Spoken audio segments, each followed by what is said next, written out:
অনেকদিন হয়েছে cake making কোনো ভিডিও শেয়ার করি না। চলেন আজকে আপনাদের সঙ্গে দারুণ একটি কেক মেকিং ভিডিও করি। এই কেকটা আমি এই সপ্তাহে পরাপর 2বার করছি আলহামদুলিল্লাহ, এবং সেম অর্ডারই ছিল। আগের বার এটা ছিল হচ্ছে 1.5 পাউন্ডের চকলেট, আর এইবার ছিল হচ্ছে 1.5 পাউন্ড ভ্যানিলা স্পেশালটা। এবং আপু এত সুন্দর রিভিউ শেয়ার করছে, তো চলেন আপনাদের সঙ্গে আমার কেকটা আমি শেয়ার করি। আজকেই কিন্তু একটু আগে ডেলিভারি করে আসছি, তো ভাবলাম যে এসে আপনাদের সঙ্গে রিভিউটা আমি শেয়ার করি। তো ফার্স্টে হচ্ছে কেকটাকে ফ্রস্টিং করে আমি ফ্রিজে রাখছি, দেন এখন হচ্ছে আমি কেকটাকে ক্রিম দিব। আর এটা হচ্ছে বাইরেটা আমি একটু ব্লু কালার করতে চাচ্ছি, ডাইরেক্ট ব্লু কালার না দিয়ে আমি একটু ক্রিমে একটু মানে ব্লু কালার অ্যাড করে দেন হচ্ছে ক্রিমে এভাবে করে একটু দিয়ে দিলাম। তাতে করে হবে কি, ক্রিমটা তেতোও লাগবে না খেতে, আবার হচ্ছে এভারেজে মানে কালার আসবে। কিন্তু এটা কিন্তু আবার আপনারা রেড কালারে অ্যাপ্লাই করতে চান না, এটা করবেন হচ্ছে আপনারা ব্লু করে হলে এই ধরনের কালার করতে পারেন, তাহলে অনেক সুন্দর আসবে।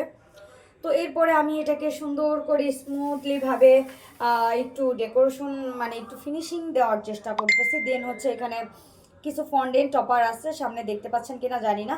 ফন্ডেন্ট টপারগুলো আমি আগে থেকে মেক করে রেখে দিয়েছিলাম।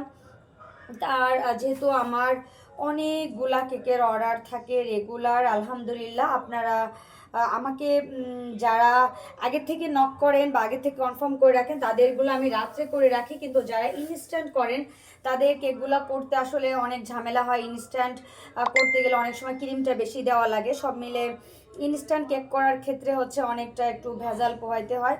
আর এই দিকে আমি কিন্তু এই যে আমার হচ্ছে ফন্ডেন্টের শিটগুলো, আমি ফন্ডেন্ট টপারগুলো আগে থেকে রেডি করে রাখছিলাম, আমি এগুলো এখন বসাই দিচ্ছি এখানে সুন্দর করে। আর এই নিচে যেটা রেমবোটা, এটা আমি বেকিংয়ের দোকান থেকে নিয়ে এসে, আমি যেখান থেকে বেকিংয়ের প্রোডাক্ট নেই মানে আমাদের প্রাণপ্রিয় রাব্বি ভাই, তো সেখান থেকে আমি আসলে এইগুলো নিয়ে এসেছিলাম। আর রাব্বি ভাইয়ের টপারগুলো আনলে আমি আগের থেকেই হচ্ছে নিয়ে রাখি, না হলে আমার ফন্ডেন্ট দিয়ে মানে এই রেমবো বানাতে একটু ঝামেলা মনে হয়, এই জন্য রাব্বি ভাই আনলে আমি 2-3টা একবারে নিয়ে রাখি, যখন অর্ডার থাকে আমি দিয়ে দিই এখানে।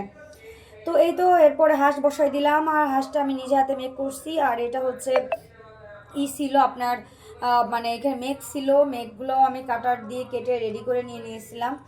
আর এগুলা আমি হচ্ছে একটু সেন্সি পাউডার দিয়ে মেক করছি, এজন্য আর কি দ্রুত এটা ইনস্ট্যান্ট শক্ত হয়ে গেছে এটা। আর এইভাবে হচ্ছে এরপরে কোকো মিলনগুলো আমি ফটোকপি দোকান থেকে ফটোকপি করে নিয়ে আসছি। আর অনেক দিন পর যেহেতু ভিডিও শেয়ার করতেছি, অবশ্যই লাইক কমেন্ট করবেন। আর এখনও যারা আমার পেজে ফলো দেন নাই অবশ্যই কিন্তু পেজটাতে ফলো দিয়ে রাখেন। আর আমাদের কিন্তু মনে হয় ইনশাল্লাহ যদি আল্লাহ আমাকে সুস্থ রাখে 15 তারিখ থেকে হচ্ছে আমার মানে 10মতম ব্যাচ শুরু হয়ে যাবে ইনশাল্লাহ 15 তারিখ থেকে।